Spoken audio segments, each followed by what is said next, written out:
To show you guys how to do denim nails, and we're going to start with a really dark blue and cure that for 30 seconds. We're going to do another coat and cure that for 30 seconds. And I'm going to leave a list of all the colors that I use in the description so you guys can check that out later. So here you'll see me put my colors on the palette, and I'm doing my blues from dark to light. And I'm also going to put the colors I'm going to use for the stitching. So some ArtForm Orange, some ArtForm Black, and some ArtForm White. And we're going to be mixing those up a little bit later.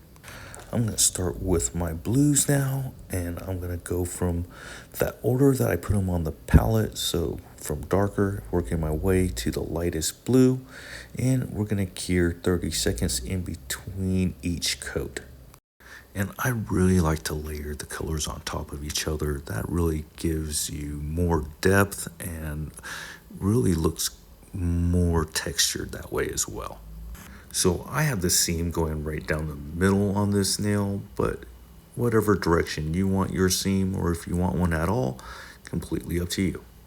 I'm using a total of 5 different blues on this nail, and you can use more if you want to have a little bit more detail.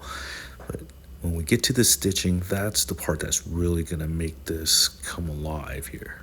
So at this point, you can start to see the denim pattern, and the more you go with the lighter colors, it's just going to start to pop more. And you'll see as you start to progress through the stage, you're going to use a little bit less of the lighter colors as you're starting to highlight the denim really. When painting with gels, the more pressure you apply, the more you're really going to smear the gel, and the less pressure you apply, you're going to be laying down more gel, if that makes any sense. So you can adjust how you want your lines to look by adjusting the amount of pressure you're putting on your brush.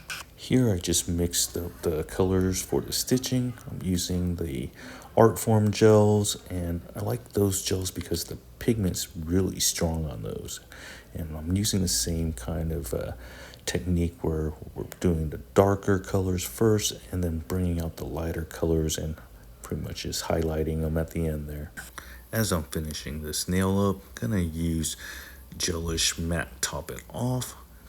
Then I'm gonna cure that for 30 seconds and give it a good wipe with a lint-free wipe saturated with nail surface cleanse.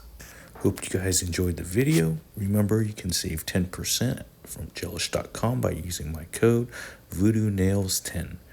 Thanks guys, have a good one.